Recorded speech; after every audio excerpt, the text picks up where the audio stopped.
የመካከለኛው ምስራቅ ቀውስ ወደ ዲፕሎማሲ ጠረጴዛ እያመዘነ መስሏል። በመካከለኛው ምስራቅ ለሳምንታት አይሎ የቆየው የአሜሪካና የኢራን ወታደራዊ ፍጥጫውን ተለዋዋጭና አዲስ የዲፕሎማሲ መልክ እያዘ ነው ቢባልም ትራምፕ ያላሰቡት ቁጣ ተነስቶባቸዋል። አረቦች በትራምፕ ላይ አኩርፈዋል።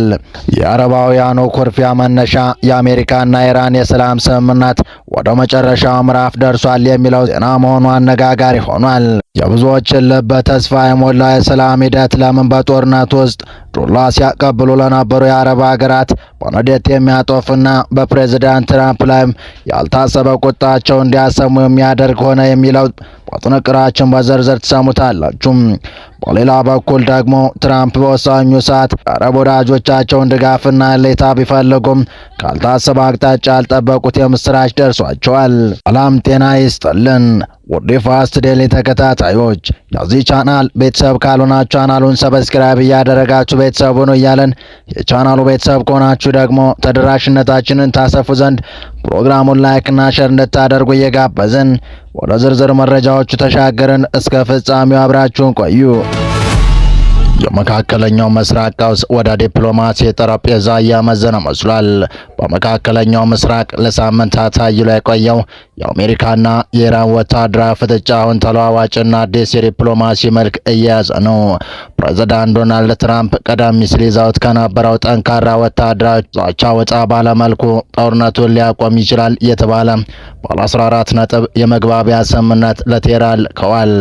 ባለፉት ጥቂት ቀናት በሆርሙዝ ሰርጥ ላይ የተቀሰቀሰው ፍጥጫ የቀጠናው ውጥረት ወደ ከፍተኛ ደረጃ አሸጋግሮት የቆየ ሲሆን የአሜሪካ የጦርነት መርከቦች የኢራን ፈጣን ጀልባዎችን ማውደም መጀመራቸው ዓለምን ለከፋ ስጋት ዳርጎት ነበር። ይሁን እንጂ ከነጩ ቤተ መንግስት የወጣው አዲስ መረጃ ይህን ውጥረት ረገብ ሊያደርገው እንደሚችል ተስፋ ተጥሎበታል። በአሜሪካ እንደቀረቡ የተነገረላቸው የሰላም ድርድር ሀሳቦች ኢራን የኒውክሌር ማበልጸግ ስራዋን ካቆመች አሜሪካ የጣለችውን ጥብቅ የኢኮኖሚ ማዕቀብ ለማንሳት ቃል የገባችበት ነው። በዚህም ስምምነት ላይ ከደረሰው የንግድ መርከቦች በሆርሙዝ ሰርጥ ያለምንም ስጋት በነጻነት እንዲንቀሳቀሱ ማድረግ የሚሉት ናቸው።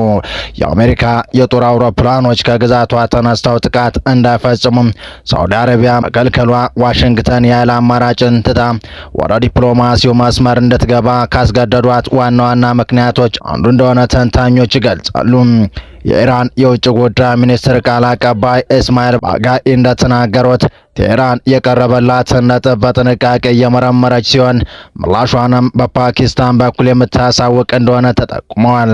የአሜሪካና የኢራን የሰላም ስምምነት ወደ መጨረሻው ምዕራፍ ደርሷል የሚለው መረጃ የብዙዎችን ልብ በተስፋ ቢሞላም በጦርነቱ ውስጥ የአሜሪካ ዋነኛ አጋር ሆነው ኢራን እንድትጠፋ ዱላ ሲያቀብል ለነበሩት የአረብ ሀገራት ግን በንዴት የሚያጠፉና በፕሬዝዳንት ትራምፕ ላይም ያልታሰበ ቁጣቸውን እንዳሰሙ የሚያደርግ ሆኗል። ትራምፕ የሰላም ውሳኔ አበሳጫቸው የአረብ ሀገራት ቀዳሚዋ ለጦርነቱ መነሳት ዋነኛ አቀጣጣይ የሆነችው ሳውዲ አረቢያ ስትሆን ኩዌትና ሌሎች የአረብ ሀገራትም ተቀላቅለዋታል። ትራምፕ የኢራን ጦርነት ጀምረው ሳይቋጩም በመተዋቸው የተበሳጩት ሳውዲ አረቢያና ሌሎች የገፋ ሀገራት አሜሪካ የጦር ማዕከሎቿን ለማንኛውም ወታደራዊ ዓላማ እንደማትጠቀም እገዳ ጥለዋል። ትራምፕ ከኢራን ጋር ያለው ጦርነት አብቅቷል ማለታቸውን ተከትሎ የአሜሪካ ጋር የሆኑት የአረብ ሀገራት በትራምፕ ውሳኔ ተናደዋል ተብሏል። የአሜሪካ የጦር ቤት ከኢራን የጀት ቦምብ ድብደባ እንኳን አላዳነንም ብላለች። የአረብ ሀገራት በኢራን ላይ ጥቃቶች እንዲቀጣጠሉ ፍላጎት አላቸው። ይህ በእንዲህ እንዳለ አሜሪካና የባሕረ ሰላጤ አጋሮቿ ኢራን በሆርሙዝ ወሽመጥ የሚያልፉ መርከቦች ላይ ጥቃት መፈጸሟን ካላቆመች ማዕቀብ እንዲጣልባት ወይም ሌላ እርምጃ እንዲወሰድባት የሚጠይቅ የውሳኔ ሀሳብ ለተባበሩት መንግስታት ማቅረባቸው ተሰምቷል። አሶሺየትድ ፕሬስ እንደዘገበው ከሆነ ለጸጥታው ምክር ቤት የቀረበው የውሳኔ ሀሳብ ኢራን በሆርሙዝ ወሽመጥ ላይ ህገወጥ ክፍያዎችን መጣሏን እንድታቆም እንዲሁም ፈንጂ የተጠመደባቸውን ቦታዎች በሙሉ በማሳወቅ የጉዞ ነጻነት እንድትፈቅድ የሚጠይቅ ነው። የተባበሩት መንግስታት ወሳኝ እርዳታ ማዳበሪያና ሌሎች ምርቶችን በወሽመጡ የሚያልፍበት የሰብአዊ ኮሪደር ለማቋቋም በሚደረገው ጥረት ውስጥ ኢራን በአስቸኳይ እንድትሳተፍና እንድታመቻች የሚል ጥያቄ መካተቱን ከውሳኔ ሀሳቡ እንደተመለከተ ኤፒክ ዘግቧል። አሜሪካና የባህረ ሰላጤው አጋሮቿ ይህን አይነቱን ዲፕሎማሲያዊ ጥረት ሲያደርጉ የመጀመሪያው አይደለም። መጋቢት መጨረሻ ላይ በተካሄደው የጸጥታ ምክር ቤት ስብሰባ ላይ የሆርሙዝ ወሽመጥ እንዲከፈት ለማድረግ የቀረበው ውሳኔ ሀሳብ በቻይናና በሩሲያ ድምፅን በድምፅ የመሻር መብት ውድቅ ተደርጓል። አሜሪካና ኢራን ጊዜያዊ ተኩስ አቁም ላይ መድረሳቸው የተገለጸው ከዚህ ስብሰባ ከሰዓታት በኋላ ነበር።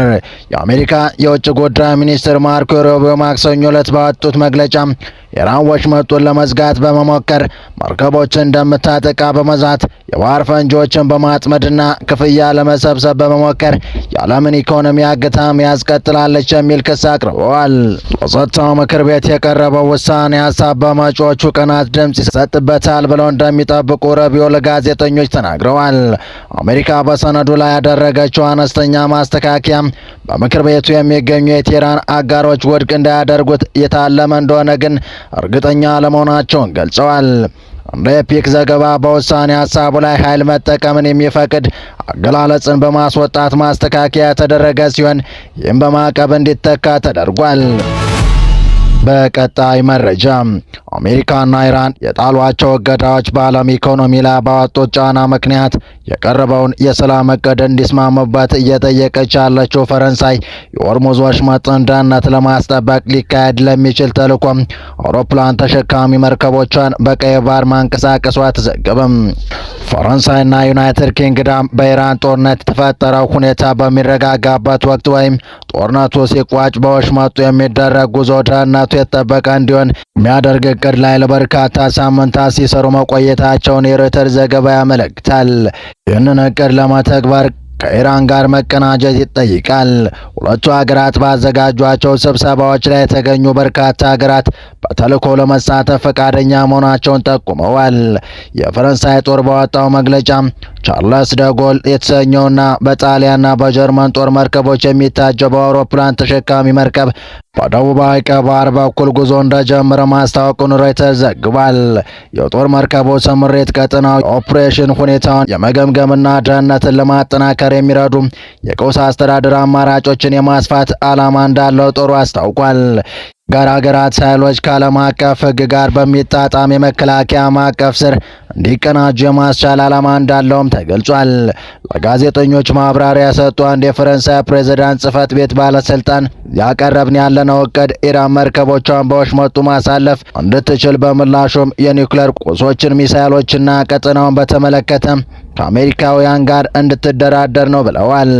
አሜሪካን በበኩሏ በሆርሙዝ ወሽመጥ የጣለችውን እገዳ በማንሳት በምላሹ የኢራን የድርድር ቁርጠኝነት ታገኛለች ሲሉ የፈረንሳይን አቋም ገልጸዋል። በመጨረሻም የኢትዮጵያ አጠቃላይ ዕዳ 51.8 ቢሊዮን ዶላር መድረሱ ተገለጸ።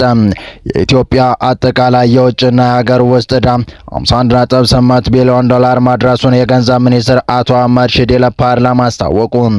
ሚኒስትሩ የ9 ወራት የስራ አፈጻጸም ሪፖርት ለሕዝብ ተወካዮች ምክር ቤት የፕላን በጀትና ፋይናንስ ጉዳይ ቋሚ ኮሚቴ ባቀረቡት ወቅት እንደገለጹት መንግስት ከአሜሪካ ጋር በየዓመቱ 1 ቢሊዮን ዶላር የሚያገኝበትን አዲስ የድጋፍ ስምምነት ተፈራርመዋል።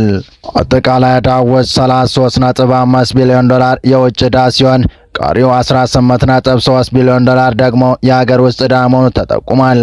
22.1 ቢሊዮን ዶላር የፌዴራል መንግስት፣ 11.5 ቢሊዮን ዶላር ደግሞ የመንግስት የልማት ድርጅቶች ዕዳ ነው።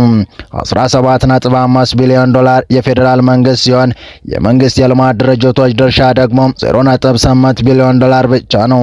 የልማት ድርጅቶች ዕዳ ዝቅ ሊል የቻለው በማክሮ ኢኮኖሚ ማሻሻያው መሰረት ከንግድ ባንክ ተበድረውት የነበረው ዕዳ ወደ ገንዘብ ሚኒስቴር በመዞሩ እንደሆነ ተብራርቷል። ሚኒስትሩ ዕዳው በጣም ጤናማ በሚል ደረጃ ላይ እንደሚገኝና የውጭ ዕዳ የመክፈል አቅምም እየጨመረ መሆኑ ገልጸዋል። በጀት ዓመቱ ለዕዳ ክፍያ ከተመደበው 463.4 ቢሊዮን ብር ውስጥ ባለፉት 9 ወራት 226.5 ቢሊዮን ብር ተከፍሏል። በሌላ በኩል ከውጭ ሀብት አሰባሰብ ረገድ በ9 ወራት 3.1 ቢሊዮን ዶላር ለማግኘት ታቅዶ 2 ቢሊዮን ዶላር የእቅዱን 65.1% ማሳካት ተችሏል። ከዚህ ውስጥ 914.2 ሚሊዮን ዶላር ከዓለም ባንክ የተገኘ ነው። አሜሪካ በየዓመቱ የምታደርገውን የ1 ቢሊዮን ዶላር ድጋፍ በተመለከተ ስምምነቱ በቅርቡ በካቢኔ እንደሚጸድቅና ይህም ቀደም ሲል ተቋርጦ በነበረው ድጋፍ ምክንያት በጤና ትምህርትና ግብርና ዘርፎች ላይ ተፈጥሮ የነበረውን ጫና እንደሚያቃልል ተገልጿል።